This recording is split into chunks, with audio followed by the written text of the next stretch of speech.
My name is Gary Lake. I was inducted into the Hall of Fame in 1992. As far as career is concerned, I started as assistant athletic trainer at Ohio University back in 1972. Was there for 2 years, went to Ashland College, now Ashland University. I was there for 7 years, and then in 1981 moved into the Akron area and went into sports medicine clinic work. That evolved into working in a hospital at a sports medicine clinic, and then that evolved into doing hospital administration. I was actually a manager for outpatient rehab services for about 7 years for Summa Health System, and now kind of my going into retirement assignment is I'm a health and wellness director for Wadsworth YMCA. How did you first get involved with the OATA?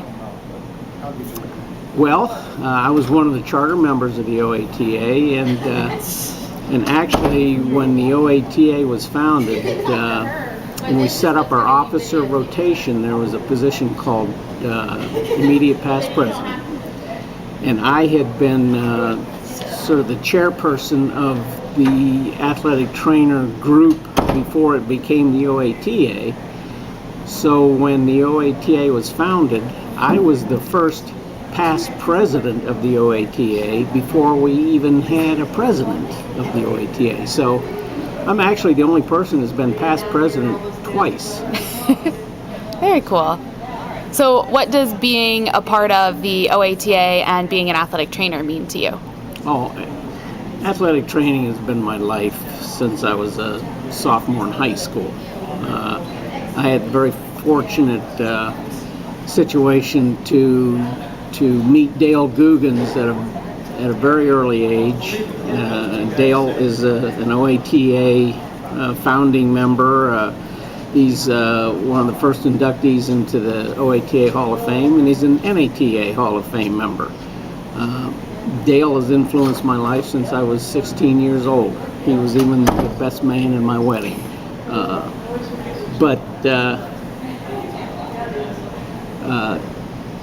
OATA, athletic training profession, that's been my life for almost 50 years. What's the biggest change that you've seen in athletic training over that time? Well, I think the biggest change probably was the influx of the females into the profession.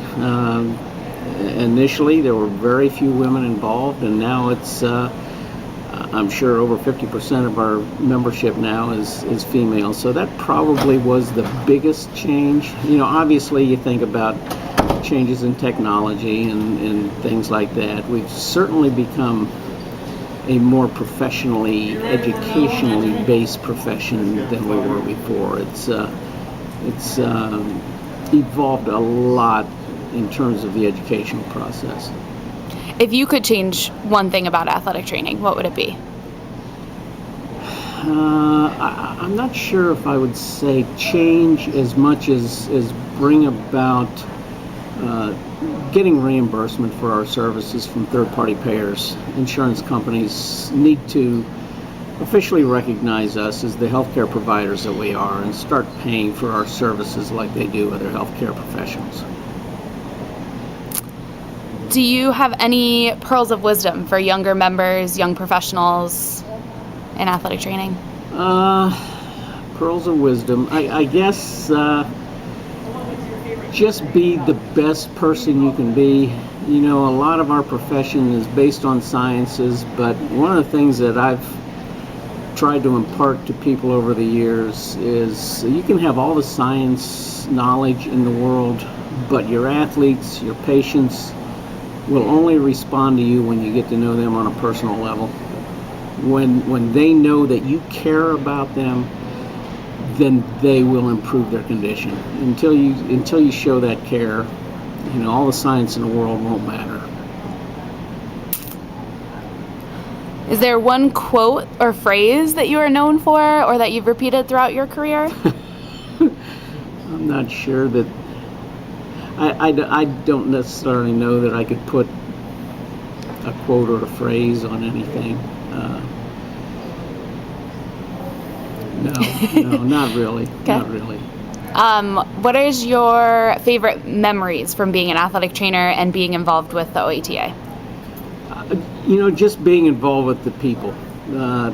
We have the greatest association ever, and we're sitting here right now at a Hall of Fame committee meeting. So the people on this committee, I've known some for 50 years or more. So it's those kinds of relationships that you build over the years, and it's always fun to get reacquainted with the people that you've known for years and years. And to me, that's what sets our profession aside from others. We're in a medical profession, we're in a competitive profession where schools may be competing against other schools. But when you get down to our level, we're all great friends, we're all great allies, we do whatever we can to help each other out. And I think that sets us aside from others.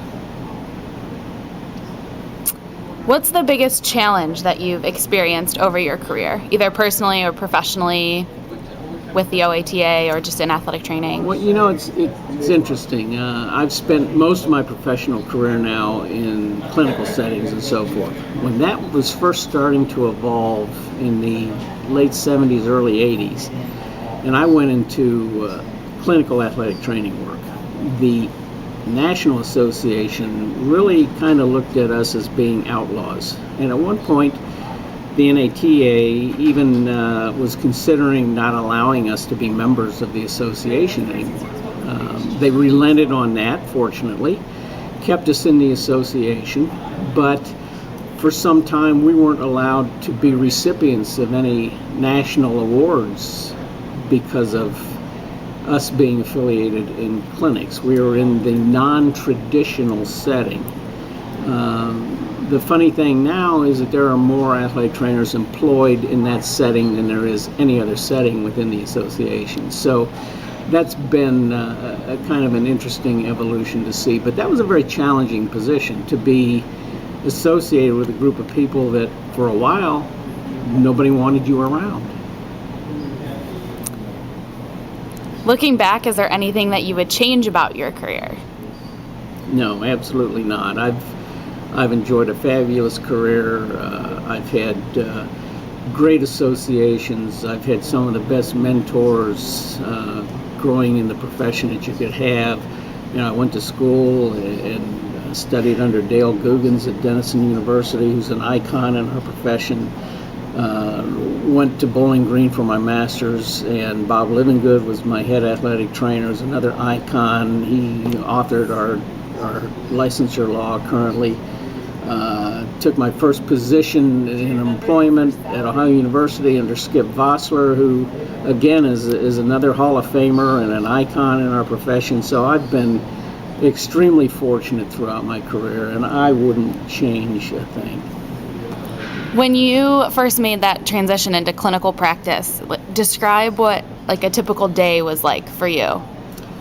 Well, it was interesting because we were in a situation where we were employed in what was called a sports medicine consortium, and that was a group of 5 area hospitals in the Akron area. And each of those hospitals offered sports medicine clinics. We staffed 15 sports medicine clinics each week at 5 different hospitals, and there were 2 of us as athletic trainers.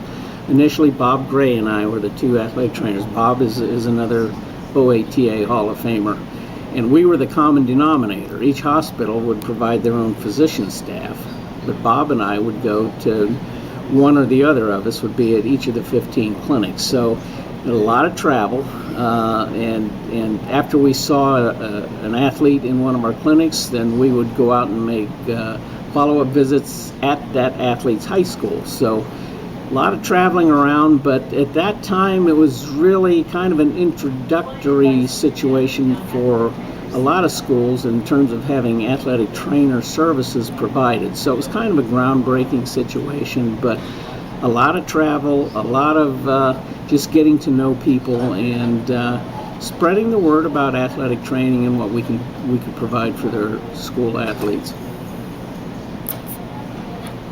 And how has your practice or your philosophy on athletic training changed throughout your career? As far as Or has it? I'm not sure how much it's changed. I think one of the things I've probably grown a little more patient about things. For a while, particularly when I was young and full of vim and vigor, I wanted the athletes that were under my charge they needed to show up every day and do all of their treatments, and even moving into the clinical setting. One of my early issues was, how come they're not always compliant with what I'm asking them to do? Don't they understand? And one of the things that I've learned over the years is people will respond to what you have to offer when they're ready. And really, unless the athlete or the patient is ready to really listen to what you have to say, they aren't going to respond. So I think part of what I've learned over the years is just be patient with it. You can't heal everybody. Don't take it personally for the ones that don't always follow what you're asking them to do.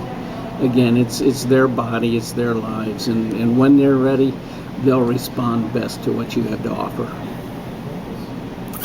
Okay, I think those are all my questions. Is there anything else that you want to share? Anything you'd like to tell young professionals or just athletic trainers in the profession? Well, I think as young professionals are concerned, you guys are the future of our association. Those of us that have been around the block a couple of times have maybe laid the foundation for the profession, but it's going to be up to you young folks to build upon that foundation. And from what I've seen in today's young professionals, I feel very confident and comforted, because I think the profession is going to evolve and achieve things that we can only dream about right now. I feel very confident that you guys are going to lead us into great things.